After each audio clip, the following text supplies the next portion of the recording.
Assalamualaikum warahmatullahi wabarakatuh. Bismillahirrahmanirrahim. Alhamdulillahi wa kafa, wassalatu wassalamu ala rasulihil mustafa Sayyidina wa maulana Muhammadin wa ala alihi wa sahbihi ahli sidqi wal wafa. Subhanaka la ilma lana illa ma 'allamtana innaka antal alimul hakim. Saudara-saudara sekalian yang dirahmati oleh Allah Subhanahu wa taala, marilah kita lanjutkan kajian kita kitab Nasaihul Ibad karya Syekh Syihabuddin Ibnu Hajar Al-Asqalani.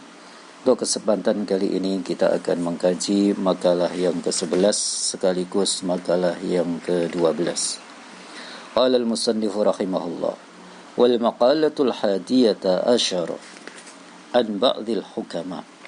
Makalah yang ke-11 dinukil dari sebagian orang-orang yang ahli hikmah, orang-orang yang menjadi kekasih Allah Subhanahu wa taala, orang-orang yang bijaksana.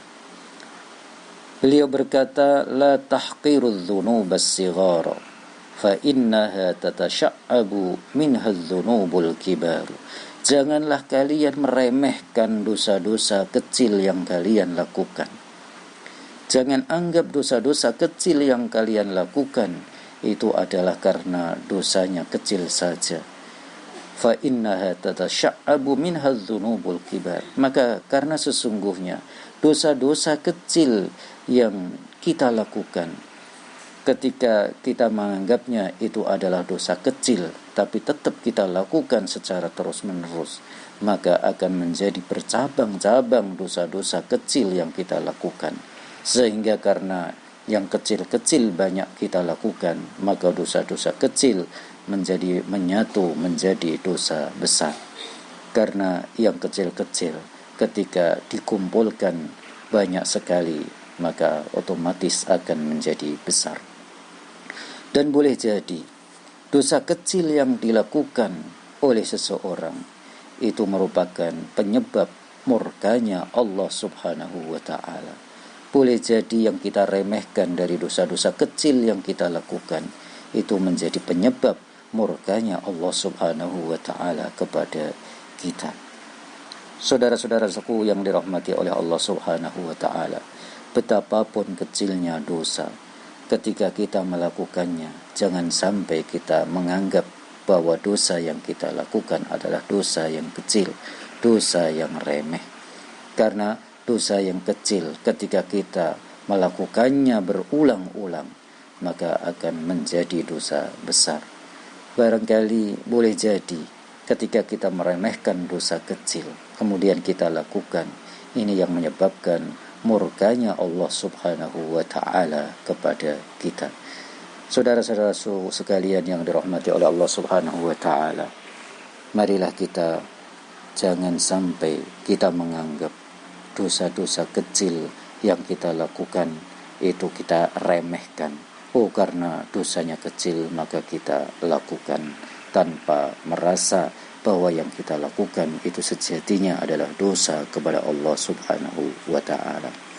Boleh jadi dosa kecil yang kita remehkan itu penyebab murkanya Allah Subhanahu wa ta'ala kepada kita.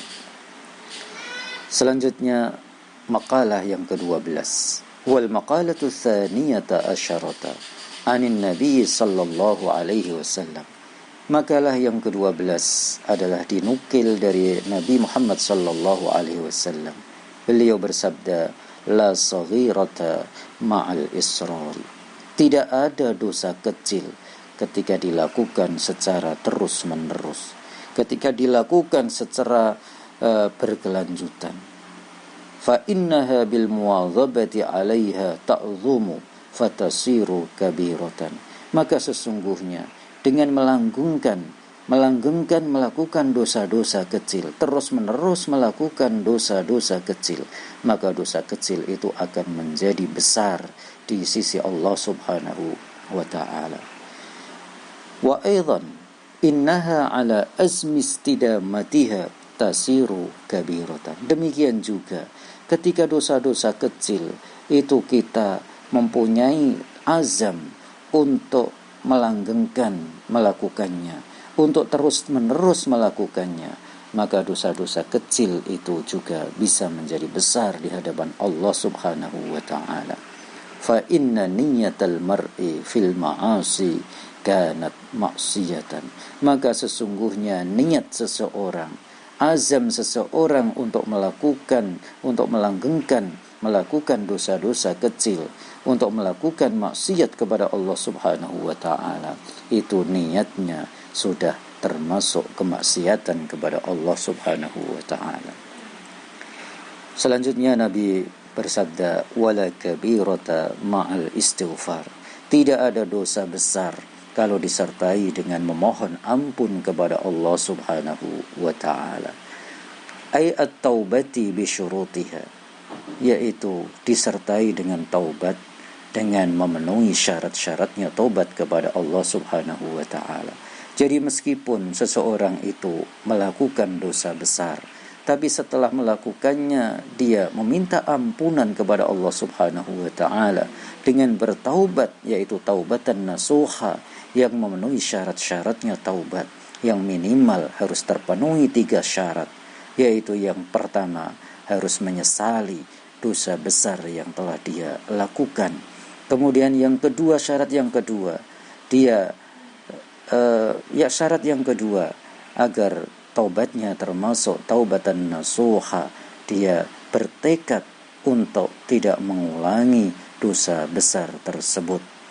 Kemudian syarat yang ketiga, dia mempunyai azam, mempunyai tekad untuk tidak mengulangi dosa besar tersebut. Maka sesungguhnya taubat yang dilakukan oleh seseorang ketika memenuhi syarat-syaratnya taubat, yaitu menyesali perbuatan dosanya, mempunyai tekad untuk tidak mengulanginya lagi, kemudian dia berjanji untuk tidak mengulanginya lagi, maka sesungguhnya taubat yang dilakukan itu bisa menghapus bekas-bekas dosa yang dia lakukan, meskipun dosa yang dia lakukan itu adalah dosa yang besar. Saudara-saudara sekalian yang dirahmati oleh Allah Subhanahu wa ta'ala, dari makalah ini kita bisa ambil pelajaran bahwa kita tidak diperkenankan untuk menganggap dosa kecil, itu adalah dosa yang remeh sehingga kita terus-menerus melakukannya. Karena dengan terus-menerus melakukan dosa kecil karena kita anggap remeh, itu akan bercabang-cabang dosa yang kita lakukan sehingga dosa itu menjadi besar. Boleh jadi dosa kecil yang kita remehkan itu adalah penyebab murkanya Allah Subhanahu wa ta'ala kepada kita. Kemudian pelajaran yang kita bisa ambil berikutnya adalah bahwa tidak ada dosa kecil kalau dilakukan secara terus-menerus. Karena dosa kecil yang dilakukan secara terus-menerus itu akan menjadi dosa besar. Kemudian tidak ada dosa besar kalau disertai dengan istighfar, disertai dengan taubat kepada Allah Subhanahu wa ta'ala dengan memenuhi syarat-syaratnya taubat, yaitu taubatan nasuha, menyesali perbuatan dosanya, bertekad untuk tidak mengulangi perbuatan dosa itu, dan dia berazam untuk tidak mengulangi dosa yang telah dia lakukan. Saudara-saudara sekalian yang dirahmati oleh Allah Subhanahu wa ta'ala, itu yang bisa kita kaji pada kesempatan kali ini. Mudah-mudahan ada manfaatnya. Wal afu minkum. Wassalamualaikum warahmatullahi